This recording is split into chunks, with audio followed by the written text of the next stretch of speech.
Hello बच्चों, हम आज आगे बढ़ रहे हैं और वो है प्रोबेबिलिटी का चैप्टर नंबर, और प्रोबेबिलिटी है चैप्टर नंबर आपका 15 है। और इसमें हम बात करेंगे जो चैप्टर्स है, इसमें जो क्वेश्चन छूटे हुए थे, एग्जाम्पल कुछ कर लिए थे और आगे के एग्जाम्पल के बारे में हम बात करेंगे। ठीक है, चलिए आगे एग्जाम्पल के बारे में बात करने से पहले एक चीज आपको बता दूं, अगर आप चैनल में नए हैं तो आप प्लीज चैनल को सब्सक्राइब करें, लाइक करें और दोस्तों के साथ शेयर करें।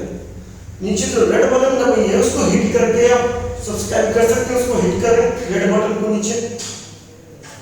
ठीक है, तो बात करते हैं एग्जाम्पल 10 की। एग्जाम्पल 10 क्या है? प्रोबेबिलिटी का फार्मूला आता है, प्रोबेबिलिटी यानी पी। किसी इवेंट की प्रोबेबिलिटी का क्या मतलब है? फेवरेबल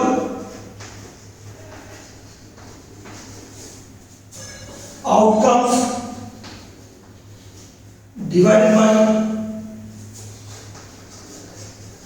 टोटल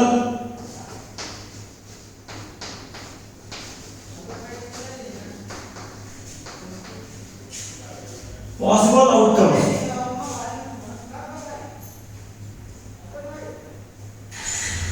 ठीक है, ये आपको मिल रहा है। अब क्वेश्चन जो कह रहा है, क्या कह रहा है तुमसे? In a musical chair game, question number 10 क्या है? कह रहा है in a musical chair game, example 10 है भाई, ठीक है, 9 तक हो गया था। In a musical chair game the person playing the music, जो पर्सन है वो म्यूजिक को प्ले करता है। ठीक है, the person playing the music has been advised to stop playing. ठीक है, जो पर्सन है, the person playing the music has been advised to stop playing the music at any time. किसी भी टाइम म्यूजिक को बंद करने का उसको एडवाइस दिया गया है विदिन 2 मिनट्स आफ्टर सी स्टार्ट प्लेइंग, यानी जब वो स्टार्ट करती है प्ले करना, स्टार्ट करने के बाद 2 मिनट के अंदर ही, स्टार्ट करने के बाद 2 मिनट के अंदर ही उसको एडवाइस किया जाता है कि आप क्या कर दीजिए, बंद कर दीजिए। स्टार्ट करने के बाद 2 मिनट के अंदर ही उसको एडवाइस किया जाता है कि आप म्यूजिक को स्टॉप कर सकते हैं। ठीक है, कहना what is the probability that music will stop within the first half minute. इसको समझिएगा, within the first half minute, within the first half minute. अगर मैं फर्स्ट हाफ मिनट की बात करूंगा, यानी आधे मिनट की बात करूंगा, तो मेरे पास फर्स्ट हाफ मिनट के अकॉर्डिंग मैं बात करूं तो 30 सेकेंड। तो इस तरीके से मैं पॉसिबिलिटीज में बताऊं, ये first half minute, first second half minute, first third half minute, फिर फर्स्ट फोर्थ हाफ मिनट, इस तरीके से लिख सकता हूं। तो मेरे पास यहां पास क्या है, एस सैंपल स्पेस क्या मिलेगा, S equal to first half minute आधा मिनट, फिर उसके बाद second half minute, second half minute मतलब 1 मिनट। ठीक है, सेकेंड हाफ, फिर थर्ड हाफ। ठीक है, थर्ड हाफ मतलब 1.5 मिनट, थर्ड हाफ मतलब 1.5 मिनट, फिर उसके बाद फोर्थ हाफ मतलब 2 मिनट। इस तरीके से आपको मिलेगा। तो आप समझ गए होंगे आपके फेवर में क्या है, इवेंट क्या है। इवेंट आपके पास क्या है, फर्स्ट हाफ यानी 1/2। तो प्रोबेबिलिटी कितना होगा, स्टॉप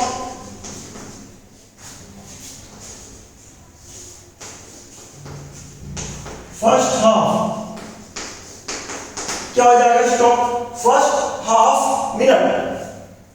ठीक है, क्या हो जाएगा, फर्स्ट हाफ फेवर में कितना 1 है और टोटल कितने हैं, इस तरीके से हाफ हाफ करके 4 है, तो आंसर कितना आएगा, 1/4। ठीक है, आगे बढ़ते हैं, एग्जांपल नंबर 10 हो गया।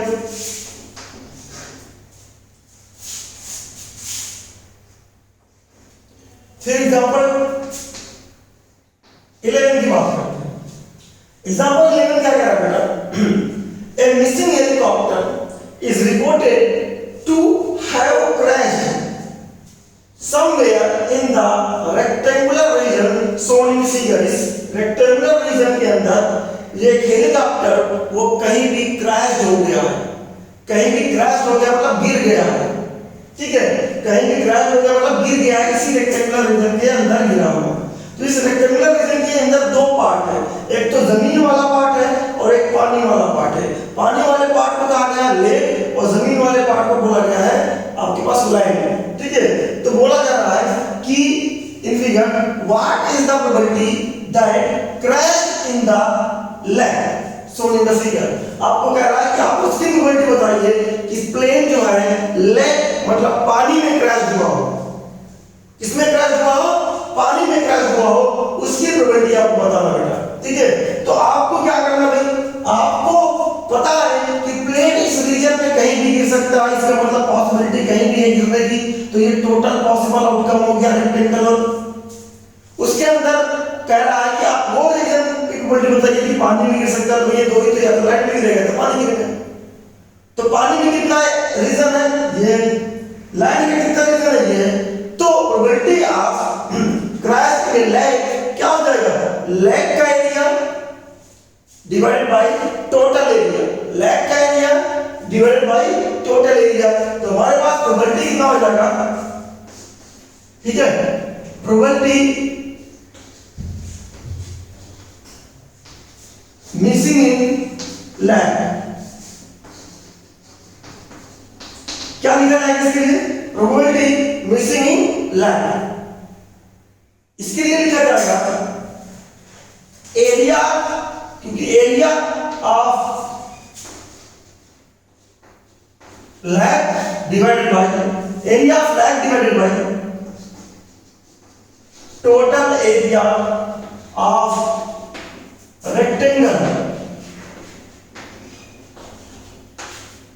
अब एरिया ऑफ लैक कितना है, एरिया ऑफ लैक की अगर बात करें तो देखते बेटा ये पूरा रेक्टेंगल 4.5 है, वृत्त में पूरा रेक्टेंगल 4.5 है और लेक वाले रीजन में 2 मीटर है, 2 किलोमीटर है।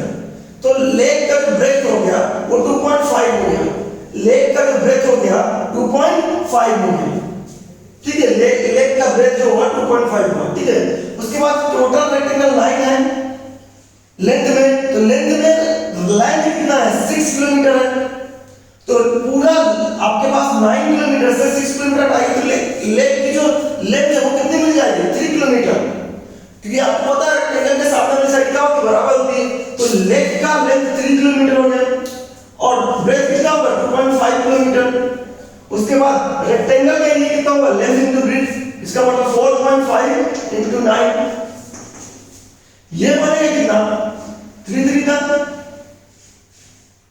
डेसिमल हटा 5 और 9, इसका मतलब 5/27। तो मिसिंग हेलीकॉप्टर लेक की प्रोबेबिलिटी कितनी है आपके पास में 5/27। आयो समझ में आया, of the video note down.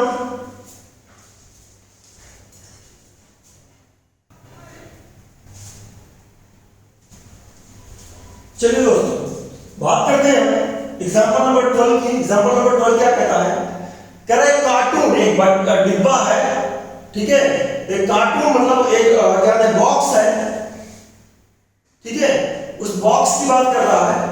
एक कार्टून कंसिस्ट ऑफ 100 शर्ट, उस कार्टून के अंदर कितनी शर्ट है 100 शर्ट है, इसका मतलब टोटल शर्ट कितनी हो गई, टोटल शर्ट कितनी हुई, टोटल शर्ट है 100। उसके बाद बोला विच 18 और गुड शर्ट कितनी है, गुड शर्ट है 88 एंड 8 है minor defect. Minor defect shirt कितना है,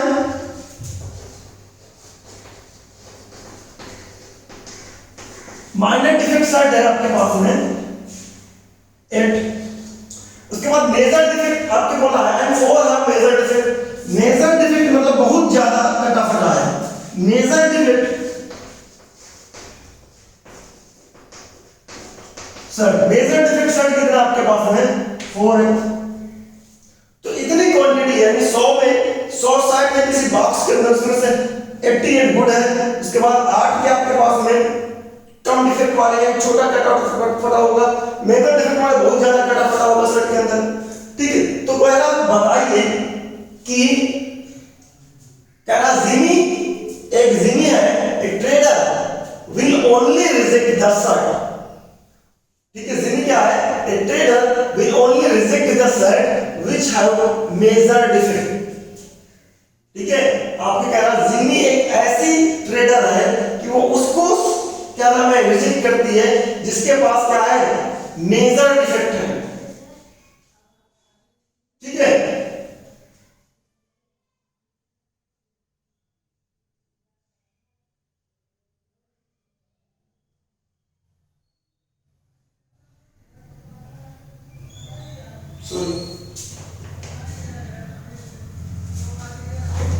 क्वेश्चन गलत हो गया है।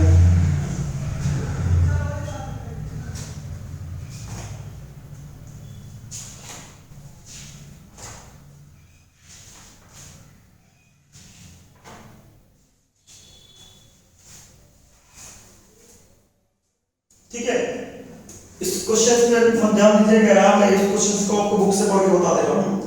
कह रहा है Jimmy a trader will only accept the shirt. Jimmy एक ट्रेडर है, वो केवल एक्सेप्ट द शर्ट को एक्सेप्ट करती है व्हिच हैव गुड, यानी Jimmy accept good shirt. Jimmy accept good shirt, तो गुड शर्ट की ये क्या है, 80 खरीदेगी जब एक्सेप्ट करती है। उसके बाद कह रहा है but Sujata another trader, Sujata जो है दूसरी ट्रेडर है, वो कह रहा है will only reject the shirt which have major defect. Jimmy का इसमें गायब है, सुजाता का दिया हुआ है, तो क्वेश्चन इसमें बुक से ही देखिएगा। बट सुजाता दूसरी ट्रेडर है, वो अनदर ट्रेडर है, will only reject the shirt which have major defect. वो उन्हीं शर्ट को रिजेक्ट करती है जिसमें मेजर डिफेक्ट है। ठीक है, सुजाता जो है, सुजाता एक्सेप्ट किसको करती है, एक्सेप्ट आपके पास में accept good and minor defect.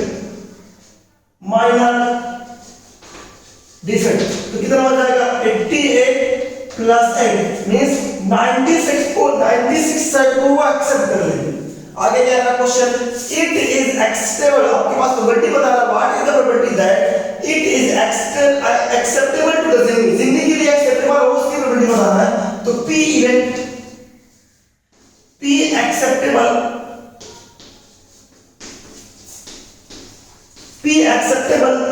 Jimmy, Jimmy के लिए एक्सेप्टेबल हो वो कितनी होगी, जिमी कितने करेगी 88, उसके बाद कुल टोटल कितनी है 100, कितना मिलेगा आपके पास 0.88 जिमी का हो गया।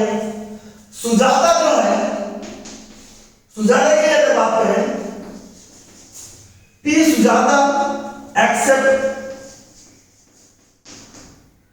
ठीक है, कितना एक्सेप्ट करेंगे, वो माइनर डिफेक्ट भी कर लेती है, तो 96 बाई आपके पास में 100, तो क्या मिलेगा 0.96 प्रोबेबिलिटी हो जाएगी सुजाता की। ठीक है, अगर समझ में आया होगा, ठीक है, pause the video, note down.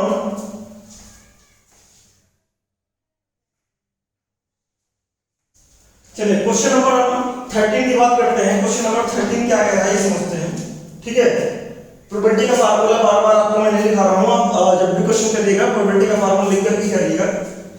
तो एक क्वेश्चन नंबर 13 का एग्जांपल 13 क्या हो रहा है, 2 dice, 1 blue and 1 grey, 2 dice है, 1 ब्लू एंड 1 ग्रे, एक आपके पास में एक ब्लू है और एक क्या है ग्रे है। तो फर्स्ट डाइस आपको क्या मानना है, फर्स्ट डाइस आपको ग्रे मानना है और सेकंड डाइस को आपको ब्लू मानना है। इसका मतलब ये ब्लू डाइस है और इधर क्या है, ये ग्रे डाइस है। ठीक है, तो बना लेते हैं इसमें कॉलम इस तरीके का, इधर ये ग्रे है और जबकि ये ब्लू है। तो कॉलम 2 डाइस की बात हो रही है, कलर दे करके पूछा है तो जरूरी नहीं है आप कलर पे फोकस करें, आपको फोकस क्या करना है कि भाई साहब ये क्या कर रहा है, ये आपके पास 2 डाइस शो कर रहा है, वो कौन सा हमने दो डाइस का सैंपल स्पेस थ्रो करने का बताया हुआ था। कैसे बनाएंगे सैंपल स्पेस? ब्लू वाले में 1 2 3 4 5 और 6।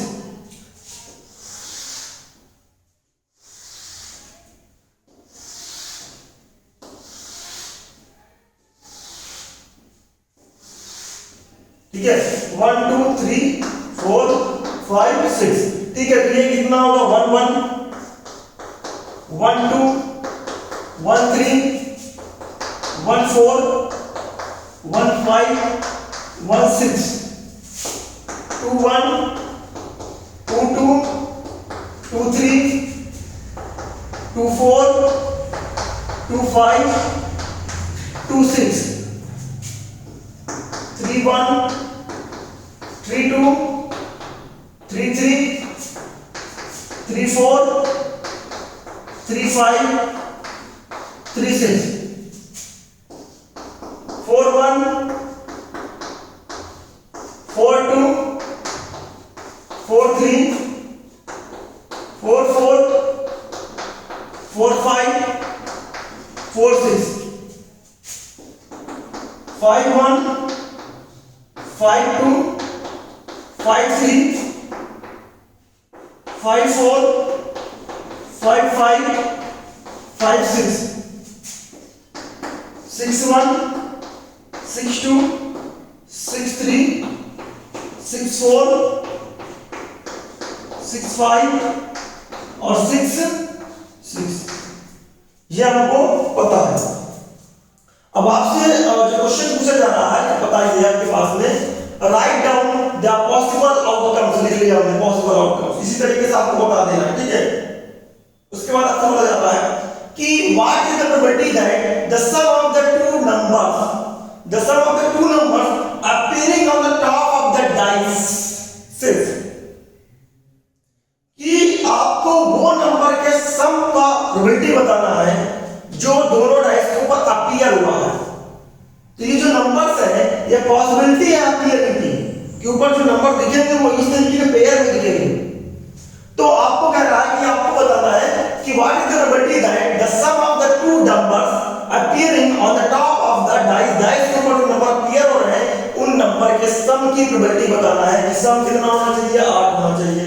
तो आपको मैं कहूं फेवरेबल की इवेंट की अगर बात करूं तो इवेंट में सम 8 किन का है सोचिएगा। एक तो 6 और 2 का सम, 5 और 3 का है, 4 और 4 का है, 3 और 5 का, और 2 और 6 का है। तो अगर देखें तो हमारे पास पेयर क्या मिला? एक तो 6 और 2 दो नंबर पेयर हुए, इनका सम 8 है। 5 और 3 का सम 8 है। उसके बाद 3 और 5 का सम 8 है। 4 और 4 का सम 8 है। उसके बाद आपके पास 2 और 6 का सम 8 है। तो कितने नंबर हो गए? 1 2 3 4 5, 5 पेयर हो गए। तो P सम 8 कितना हो जाएगा? 8 बाई 36, सॉरी 5 बाई 36 आंसर हो जाएगा इसका फर्स्ट वाले का। सेकंड वाले का क्या है आपके पास में? सम कितना होना चाहिए? 13। तो सम 13 किसी का भी नहीं है, लास्ट में 6 और 6 आ रहा है, सम करोगे क्या आएगा? 12 आएगा। तो जो फेवरेबल है, इम्पॉसिबल है, सम जो है, सम जो 13 है वो क्या है? इम्पॉसिबल। और इम्पॉसिबल इवेंट की जो प्रोबेबिलिटी होती है P कितना हो जाएगा? P 13 कितना मिलेगा? 0 मिलेगा। उसके बाद आइए थर्ड नंबर ये है कि कह रहा है कि लेस देन और इक्वल टू 12, जो सम होना चाहिए, सम होना चाहिए, सम कितना होना चाहिए? 12 से छोटा हो या 12 के बराबर हो, 12 या 12 से छोटा हो। तो P सम लेस देन और इक्वल टू, लेस देन और इक्वल टू 12। क्या होगा लेस देन और इक्वल टू 12? भैया लेस देन और इक्वल टू में जरा देखिए कितने का सम 12 या 12 से कम आ रहा है। तो इधर देखा जाए तो इन सब में, सभी पेयर में सम जो करोगे आपस में, इसका भी, इसका भी, इसका भी सबके सम आपस में 12 से कम ही है, लेस देन है। इसमें भी सभी के सम 12 से कम ही है, लेस देन है। इसमें भी सम क्या है, लेस देन है। इसमें भी सम क्या है, लेस देन है। इसमें भी सम क्या है, सब में लेस देन है। इसमें भी सम लेस देन बट ये इक्वल टू है, यानी कम वाले लेने हैं और बराबर वाला भी लेना है। तो अगर कम वाले की बात करें तो 12 से कम तो सारे आ गए ऊपर, कितने हैं इधर लाइक वाले, तो 12 से कम मतलब 11, तो सारे काउंट कर लिए जाएंगे क्योंकि लेस देन बोला है, यानी छोटे होने चाहिए सम, 12 सम से छोटे होने चाहिए और 12 के बराबर होने चाहिए, तो सारे आ गए। ठीक है, 12 भी आ गए, 6 और 6 आ गए, और 6 और 6 से जितने भी पेयर बने हैं पीछे की तरफ वो सारे काउंट हो जाएंगे। इसका मतलब 36 आउट फेवरेबल भी है और 36 टोटल भी है। इसका मतलब प्रोबेबिलिटी कितनी आएगी, 1 आएगी। ठीक है, pause the video and note down.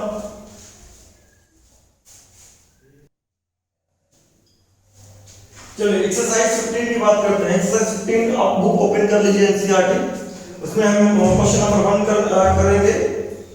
ठीक है, उसके बाद आपके पास 6 से इधर करेंगे आपके पास में। क्वेश्चन नंबर 1 क्या कह रहा है, complete the following statement. Statement complete करना है, सारा मैं करा के रखा हूं। कह रहा probability of event E, probability of event E plus probability of not event E का सम कितना होता है, 1 होता है। इसका मतलब not E, probability of not E, not E को इस तरीके से रिप्रेजेंट करते हैं, इसका सम कितना होता है, दोनों 1 के बराबर होता है। ठीक है, उसके बाद सेकंड नंबर क्या है, सेकंड नंबर ये है, the probability of an event that can not happen, the probability of an event that can not happen is 0।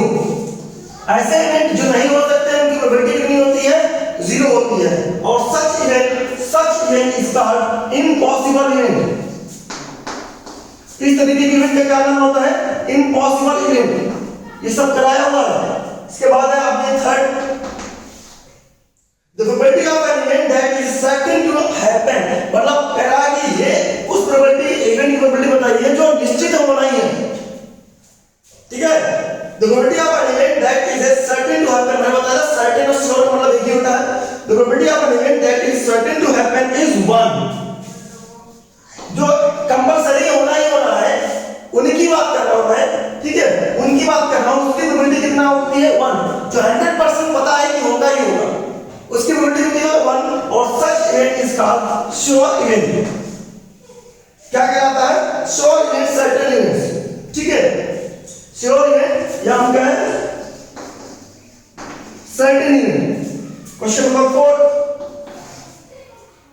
कह रहा है sum of the probability of all the events of the experiment is, जितने भी experiment में event हैं, मतलब जितने भी आउटकम्स हैं, उन सब की प्रोबेबिलिटी का सम कितना होता है। सम को जो सब की प्रोबेबिलिटी निकालिए और जोड़ डालिए, कितना मिलेगा, 1 मिलेगा। इस चीज हमने देखा हुआ है। 5 कह रहा है probability of an event is greater than और इक्वल टू, कह रहा है probability of an event is greater than और equal to and less than और इक्वल टू, यानी ग्रेटर देन और इक्वल टू 0 या 0 से बड़ी होती है और 1 या 1 से छोटी होती है। कितना हुआ, ग्रेटर देन और equal to 0 and less than और इक्वल टू 1। ठीक है, ये हो गया आपके पास फिल इन द ब्लैंक्स। अब आप बात करते हैं क्वेश्चन नंबर 6 से क्वेश्चन नंबर 5 तक आप कर लेंगे क्योंकि एग्जांपल में मैंने करवा रखा है सब। ठीक है, pause the video, note down.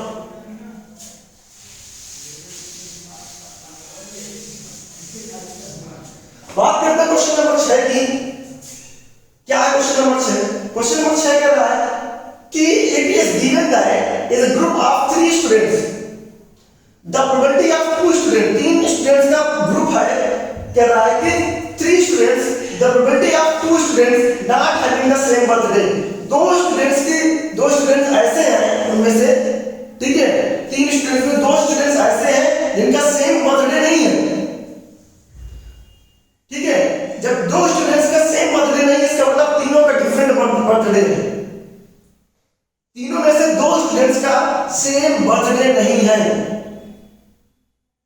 Same नहीं है, जब दोनों के सेम नहीं है किसी के, तो आपस में तीसरा भी क्या हो जाएगा, डिफरेंट हो जाएगा। ठीक है, चलिए मान लेते हैं एक स्टूडेंट है, बी है और सी है, इन दोनों का सेम नहीं है, ना इसके साथ सेम है ना इसके साथ सेम है, इसका ना इसके साथ सेम है और ना ही इसका साथ सेम है।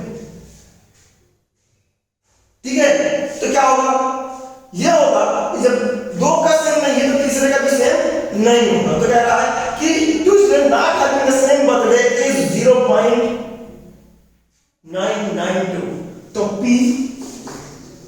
नॉट सेम बर्थडे, बर्थडे वाला हमने क्वेश्चन किया हुआ पीछे, वहां दो फ्रेंड के बारे में बात कर रहे थे या तीन स्टूडेंट्स के बारे में बात कर रहे हैं। क्वेश्चन वही चीज आपके पास में, दो को डिफरेंट करोगे तो तीसरा भी डिफरेंट हो जाएगा। ठीक है, P नॉट सेम बर्थडे इतना है 0.992। अब आपसे क्या पूछा था, what is the probability that the two students have the same birthday. तो आपसे पूछा जाएगा P सेम बर्थडे कितना है, नहीं मुझे पता हमको, लेकिन हमको पता है क्या P event plus P not event का मतलब क्या होता है, 1 होता है। तो P इवेंट हमको नहीं पता है, P सेम बर्थडे नहीं पता बेटा, लेकिन P not birthday same birthday का पता है 0.992 इक्वल टू 1। तो P सेम बर्थडे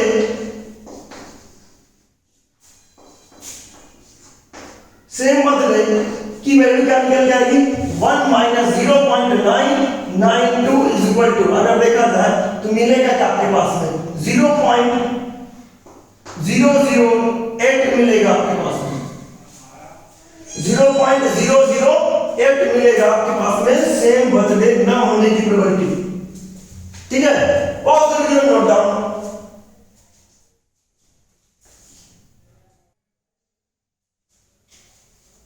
चलिए क्वेश्चन नंबर 8 की बात करते हैं।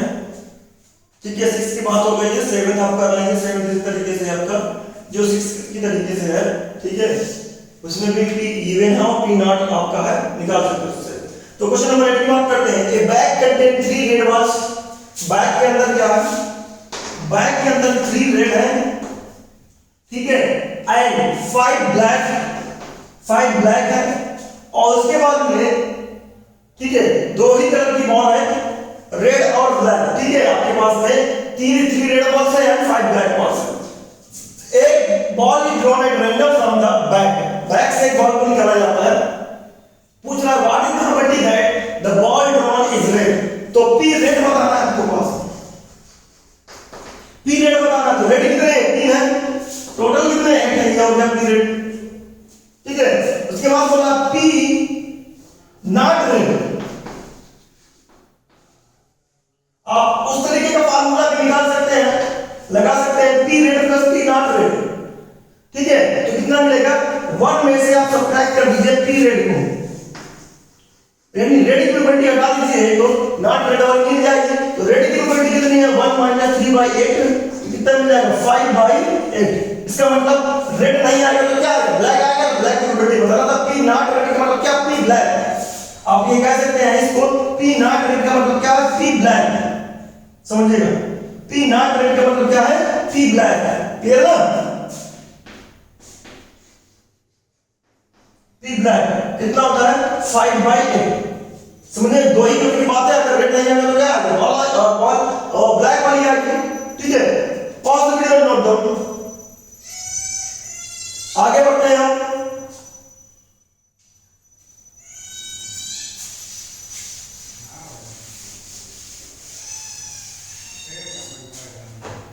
आगे बढ़ते हैं क्वेश्चन नंबर 9 की तरफ। क्वेश्चन नंबर 9 क्या कह रहा है ये समझते हैं। A box contain 5 red marbles, फिर से बॉक्स है, बॉक्स के अंदर 5 रेड मार्बल है और उसके बाद 8 व्हाइट मार्बल है, 8 व्हाइट है, W है। उसके बाद आई बोला and 4 green marbles, 4 green marbles है। इतने हैं बॉक्स के अंदर। 1 marble is taken out of the box at random, एक मार्बल बॉक्स से बाहर निकाल गया है, इसी रेड व्हाइट और ग्रीन में से कोई एक मार्बल आया होगा। तो आपसे बोल रहा है कि एक मार्बल बाहर निकाला गया है, what is the probability that the marble taken out will be. आपको बताया कि जो मार्बल आया है, जो marble, what is the probability that the marble taken out, जो मार्बल निकल के आया बाहर की तरफ, विल बी रेड, दूसरा व्हाइट, तीसरा नॉट ग्रीन। ठीक है, तो चलिए नॉट ग्रीन का मतलब क्या है, ग्रीन नहीं आएगा तो क्या आएगा, या तो रेड आएगा या तो व्हाइट आएगा, तो इसको एक मार्बल आएगा, ठीक है। तो पी पहला number P red, P red probability of red, जो मार्बल आया वो रेड का मार्बल आया, तो 5 बाई 4 और 8 4 12 और 12 और 15 17।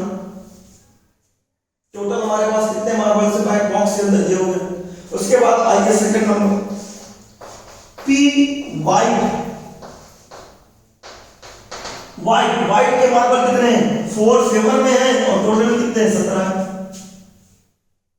उसके बाद not green, P not green का मतलब है कि ग्रीन नहीं आना चाहिए, तो क्या रखेंगे, ग्रीन नहीं आया तो या तो व्हाइट आएगा या फिर रेड आएगा, इसका मतलब व्हाइट या रेड। तो व्हाइट और रेड की अगर बात करूं तो व्हाइट कितने हैं, 4 है, और रेड कितने हैं, 5 है।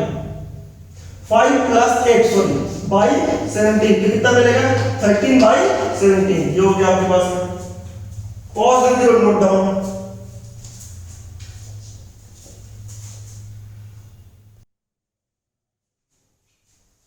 चलिए बात करते हैं आगे की तरफ, चलते हैं क्या है आगे की तरफ। क्वेश्चन नंबर 10 नंबर क्वेश्चन कह रहा है एक पिगी बैंक, मतलब एक गुल्लक जो घर में जिसके अंदर आप पैसा इकट्ठा करते हैं, जो किसी से मिलता है, पेरेंट्स से मिलता है या किसी क्या नाम है गेस्ट से जो घर आते हैं, गेस्ट से के थ्रू जो पैसा मिलता है, मिलता ही होगा आपके घर में, ठीक है, पेरेंट्स है, मम्मी है, भैया जो भी है, पैसा आपको जो देते हैं, उस पैसे को जिस भी चीज में इकट्ठा करते हैं, एक बैंक होता है, छोटा सा बॉक्स होता है, उसके अंदर आप क्या नाम है इकट्ठा करते हैं। हम गांव की भाषा में इसको क्या कहते हैं, गुल्लक कहते हैं, ठीक है। हम लोग गांव में हैं तो गांव की भाषा में इसको क्या कहते हैं, गुल्लक कहते हैं, ठीक है। चलिए a piggy bank contains 150 p coins, एक पिगी बैंक यानी वो जो गुल्लक है वो कितना कंटेन हुआ है, 150 p, 50 p का मतलब क्या है, 50 पैसे। तो नंबर ऑफ 50 p कॉइंस कितनी है, 50 p कॉइन कितना है, 100। उस बैंक के अंदर कितने कॉइंस है, 50 p के 100 कॉइंस है, ठीक है। उसके बाद क्या है, 50 रुपीस 1 कॉइंस, यानी 1 रुपीस कॉइन, रुपीस 1 कॉइन कितने हैं, रुपीस 1 कॉइन कितने हैं आपके पास, 50। उसके बाद बोल रहा है 20 रुपीस 2 कॉइंस, यानी रुपीस 2 के कितने कॉइन है, कॉइंस। तो यहां पर हमारे पास 20 है। उसके बाद कह रहा add 10 rupees 5 coins, rupees 5 coins, 5 रुपए के उसमें कितने कॉइंस हैं, तो वो है आपके पास में 10। तो टोटल कॉइन कितने होंगे बेटा, टोटल कॉइन बैंक के अंदर कितने कॉइन है, 100 150 मतलब 170 170 प्लस 10 कितना हुआ, 180। तो बैंक के अंदर टोटल कॉइन 180 हो गया। अब समझिए क्वेश्चन आगे की तरफ क्या बोला कि इफ इज इक्वली लाइकली मतलब बराबर चांसेस है नीचे गिरने के। जब आप टर्न करेंगे गुल्लक को नीचे की तरफ निकालते हैं पैसे को, तो टर्न करते तो नीचे की तरफ पैसा गिरता है, तो सभी कॉइन के बराबर चांसेस हैं नीचे गिरने के।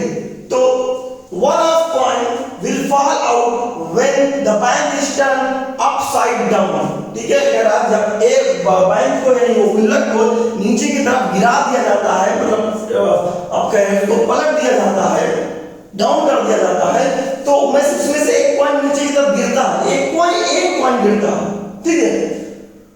तो उसको एक कॉइन के बारे में बता रहा है, what is the probability that the coin, जो कॉइन गिरा है उस कॉइन की प्रोबेबिलिटी बता रहा है कि वो कॉइन क्या हो, विल बी 50 p कॉइंस। उस कॉइन के बारे में बता रहा है कि वो 50 पैसे का कॉइन हो। उसके बाद will not be rupees 5 coin.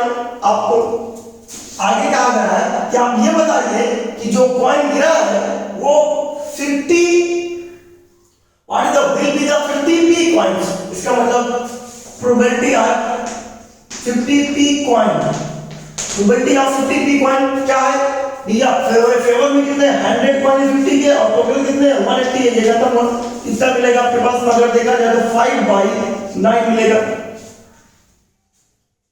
ठीक है, 5/9 मिलेगा। फिर कह रहा 50 कह रहा है will not be ₹5, not ₹5 coin. ऐसी प्रोबेबिलिटी बताना है कि जो कॉइन गिरा है वो ₹5 का नहीं होगा। ₹5 का नहीं होगा तो क्या होगा? 50 पैसा का हो सकता है, ₹1 का हो सकता है, या फिर 3 और ₹2 का हो सकता है। 5 का नहीं होना चाहिए। बाकी जो नीचे गिरा है वो उनमें से कोई और हो सकता है जो अंदर भरे हुए हैं। तो हमारे पास फेवर में गिरने के लिए कितने कॉइन है? ₹5 हटा दीजिए। 5 यानी ₹5 वाला जो कॉइन है उसको हटा दीजिए, यानी चांसेस कितने बने? 70, 100, 50 और 20। तो फेवर में हमारे पास 170 चांसेस हैं और 150 टोटल है। कितना मिला? 17/18 मिला आपके पास probability. Pause the video, note down.